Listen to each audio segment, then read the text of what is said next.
اللہ کے رسول علیہ الصلوۃ والسلام نے رات کی جو عبادتیں ہوتی ہیں کس طرح سے ہونی چاہیے، آدمی کتنا نشیط ہو اور کس قدر دل کی حضوری کے ساتھ وہ عمل کرے، اس سلسلے میں آپ علیہ السلام نے ترغیب دلاتے ہوئے ایک نمونہ ہمارے سامنے پیش کیا۔ ایک حدیث ہے جو بہت ہی معروف حدیث ہے، صحیح متفق علیہ حدیث ہے، صحیح بخاری میں کتاب احادیث الانبیاء اور صحیح مسلم میں کتاب الصیام میں حدیث موجود ہے۔ عبداللہ بن عمر بن عاص رضی اللہ عنہما وہ کہتے ہیں کہ نبی کریم صلی اللہ علیہ وسلم نے فرمایا، حدیث ایک بڑی دلچسپ ہے،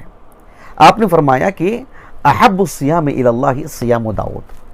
کہا کہ اللہ رب العالمین کو روزے رکھنے کا جو طریقہ ہے، کہا کہ داؤد علیہ السلام کا جو طریقہ ہے، کہا کہ اللہ کو وہ سب سے زیادہ پسند۔ کان یفطر یوما کان یصوم یوما ویفطر یوما، ایک دن روزہ رکھتے آپ اور ایک دن بغیر روزے کے، یہ زندگی بھر کا معمول تھا آپ کا۔ آپ نے ایسا راستہ کیوں اختیار کیا داؤد علیہ السلام نے؟ اس میں کئی حکمتیں، کئی باتیں ہیں، وہ سب ہیں، وہ ہمارے موضوع سے خارج ہے۔ دوسری بات اللہ کے رسول نے کہی ہے یہاں پر کہ صلی اللہ علیہ وسلم کہ احب الصلاۃ الی اللہ صلاۃ داؤد، کہ نماز کا جو معاملہ ہے جس میں ایک تسلسل کا معاملہ ہے، کہا کہ رات میں قیام اللیل کی جو بات آتی ہے، کہا کہ یہ بھی داؤد علیہ السلام کا جو طریقہ ہے وہ اللہ کو بہت پسند تھا۔ کہا کہ کیا ہے طریقہ داؤد علیہ السلام کا؟ کہا کہ کان ینام نصف اللیل، داؤد علیہ السلام آدھی رات سویا کرتے تھے، وَيَقُومُ ثُلُثَهُ، اس کا ایک تہائی حصہ نماز پڑھنے کے لیے لگاتے، قیام اللیل کرتے، اور وَيَنَامُ سُدُسَهُ،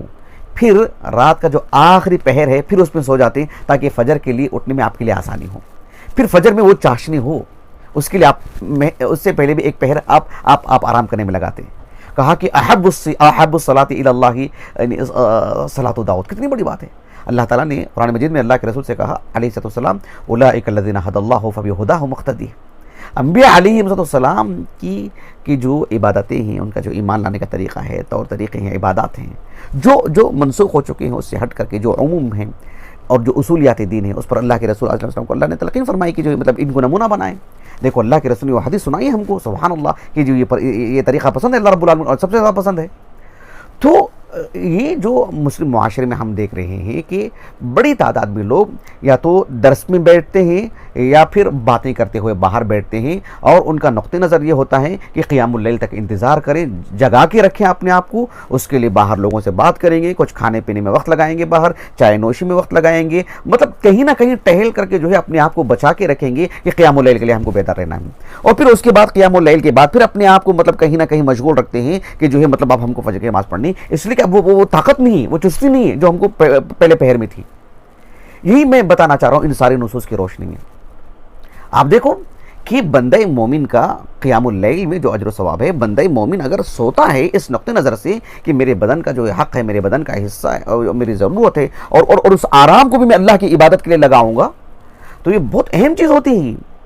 آپ دیکھو نا اس حدیث کو سامنے رکھیے جسے امام بخاری رحمہ اللہ نے اپنی الصحیح کی کتاب المغازی میں لائے ہیں، کہ نبی کریم صلی اللہ علیہ وسلم نے معاذ بن جبل رضی اللہ عنہ اور ابو موسیٰ الاشعری رضی اللہ عنہ کو جب یمن بھیجا نا آپ نے، تو یمن کے دو بڑے بڑے حصے، حالانکہ امام ابن عبد البر رحمہ اللہ نے الاستیعاب فی معرفت الاصحاب میں آپ نے یعنی معاذ بن جبل رضی اللہ عنہ کا جو ترجمہ حیات ہے اس میں آپ نے ذکر کیا کہ اللہ کے رسول صلی اللہ علیہ وسلم نے یعنی یمن کو 5 حصوں میں آپ نے بانٹ دیا تھا، کہ الگ الگ جگہ پر الگ الگ صحابی کو بطور گورنر بھیجا آپ نے۔ 2 بڑے حصے تھے، ایک طرف معاذ بن جبل، ایک طرف ابو موسیٰ الاشعری رضی اللہ عنہ، اور ان دونوں کا معاملہ ایسا تھا کہ جو ہے مطلب کبھی یہ مطلب دورہ کرتے ہوئے اس علاقے میں چلے جا رہے ہیں، کبھی یہ دورہ کرتے ہوئے اس علاقے میں چلے جا رہے ہیں، ملاقاتیں ہو جا رہی ہیں، یہ سب معاملہ تھا۔ معاذ بن جبل رضی اللہ عنہ ایک مرتبہ جو ہے مطلب اس علاقے میں گئے جہاں ابو موسیٰ الاشعری رہا کرتے تھے رضی اللہ عنہ، وہاں گئے، ملاقات ہوئی، بات چیت ہوئی، بہت ساری باتیں ہیں اس حدیث کے اندر، میرے موضوع سے بہت ساری باتیں خارج ہیں، میں اصل بات سمجھا رہا ہوں جو میرے موضوع سے متعلق ہے، کہ ابو موسیٰ الاشعری رضی اللہ عنہ سے معاذ بن جبل رضی اللہ عنہ نے پوچھا کیف تقرأ القرآن، تم قرآن کیسے پڑھتے ہو؟ تو ابو موسیٰ الاشعری رضی اللہ عنہ نے کہا کہ اتفوقہ تفوقا، کہا کہ میں وقت کے حساب سے مطلب آدھا گھنٹہ پڑھا، پھر ایک آدھا گھنٹہ چھوڑ دیا، پھر آدھا گھنٹہ پڑھا، پھر یہ میرا حساب کتاب رہتا ہے۔ ابو موسیٰ الاشعری رضی اللہ عنہ نے معاذ بن جبل سے پوچھا وکیف تقرأ انت یا معاذ، ایسے پوچھا، وکیف تقرأ انت یا معاذ، کہا کہ آپ کیسے پڑھتے ہیں، آپ بتائیے۔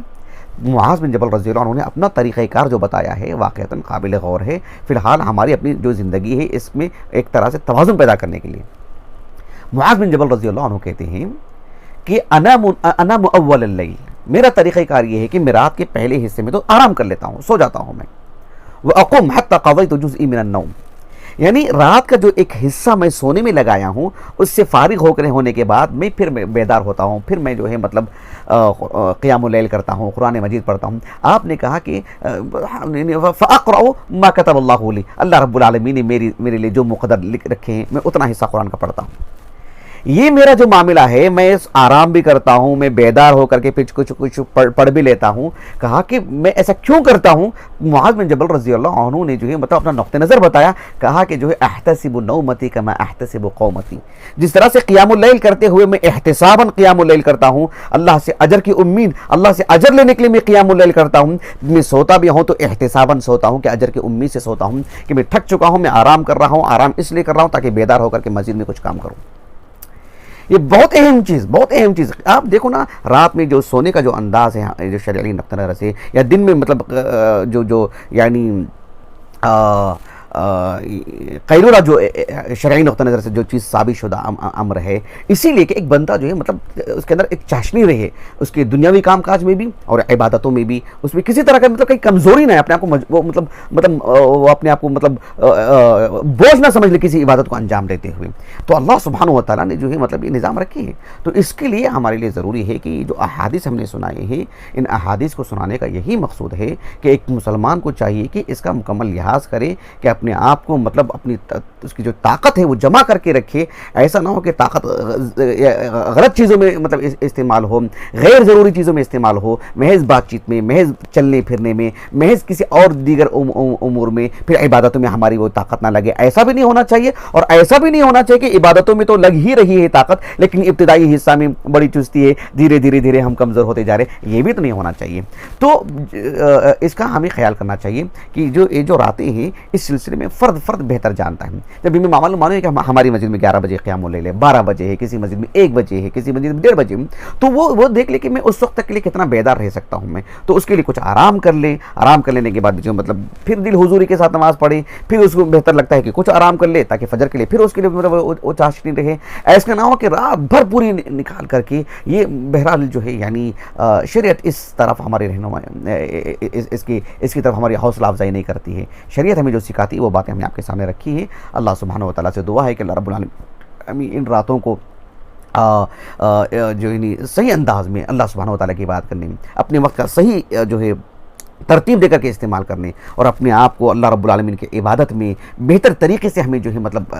جو ہے ادا کرنے کی توفیق عطا فرمائیں۔ ہم لوگوں سے میل جول کرتے ہیں، نیند کی حالت میں ہوں، چہرہ ہمارا کچھ اور ہو اور سستی ہو، ہم کسی سے ملنے کے لیے ہم تیار نہیں ہوتے ان